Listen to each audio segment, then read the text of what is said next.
पाक Iran border 900 kilometre पर मुश्तमिल है। पाकिस्तान की तरफ से बॉर्डर पर जिला चागी, पंजगूर, वाश्क, तुर्बत केज और गवादर वगैरह के अजला वाक़े हैं। माजी में ये बॉर्डर पुरअमन रहा है, ताहम ईरान में खुमैनी इनकलाब के बाद बॉर्डर पर फिरका वाराना सरगर्मियों के साथ साथ सिपाही पासदारान इनकलाब की सरपरस्ती में स्मगलिंग और मंशियात के कारोबार का आगाज हुआ, जिसने पाकिस्तान में फिरका वाराना हम आहंगी समेत पाकिस्तानी मईशत को सख्त नुकसान पहुंचाया। खासकर ईरानी पेट्रोल बलोचिस्तान के जरिए स्मगल होकर कराची समेत अंदरूनी सिंध और पंजाब तक पहुंचता है, जिस पर टैक्स न लगने की वजह से एक तरफ मईशत को नाकाबिले तलाफी नुकसान पहुंच रहा है, तो दूसरी तरफ गैर मियारी होने की वजह से गाड़ियों के इंजनों समेत दीगर मशीनरियों को खराब करने का बाइस बन रहा है। भारत के साथ तेहरान अलामिये पर दस्तखत और इसके बाद 2002 में भारत के साथ मुश्तरका दिफाई मुआहिदे के बाद ईरानी सरहद से पाकिस्तान के लिए सिक्योरिटी मुश्किलात बढ़ रही हैं। फिरका वाराना कत्लो गारत और नस्ली फसादात की खातिर भारत और ईरान मिलकर सरहदी इलाकों में दरअंदाजी के मुर्तकिब हो रहे हैं। मार्च 2016 में गिरफ्तार होने वाले भारत ईरान मुश्तरका जासूस कलभूषण यादव ने मंजरेआम पर आने वाली दूसरी वीडियो में एतराफ किया था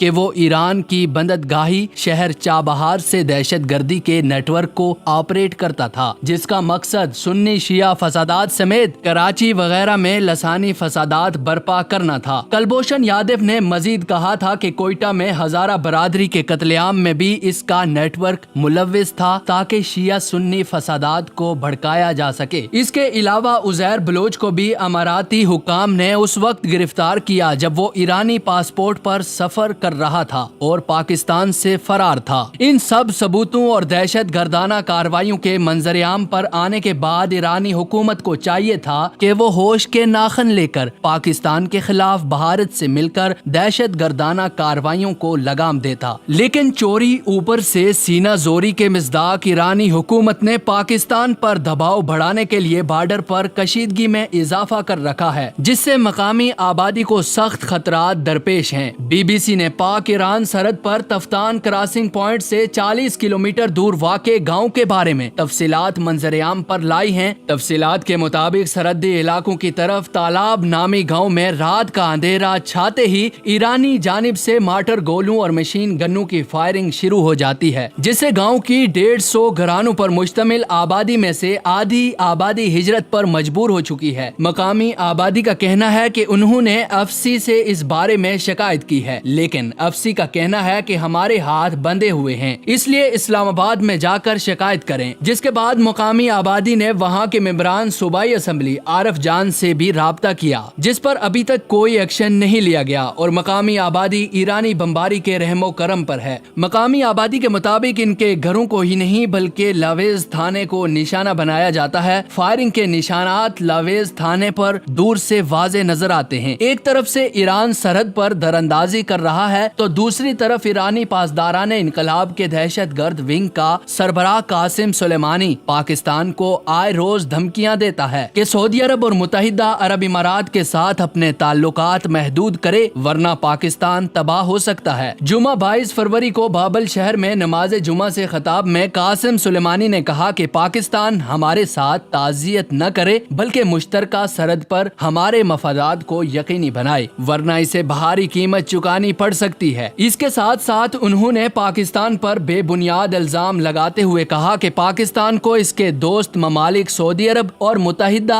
अरब इमारात की तरफ से दी जाने वाली इमदाद ईरान के खिलाफ इस्तेमाल हो रही है। इससे बढ़कर पासदारान इनकलाब के सरबराह जनरल अली जाफरी ने तो यहाँ तक इल्जाम लगाया था कि 13 फरवरी को ज़ाहदान में पासदारान इनकलाब पर होने वाला हमला पाकिस्तान ने सऊदी अरब और पाकिस्तान के साथ मिलकर किया।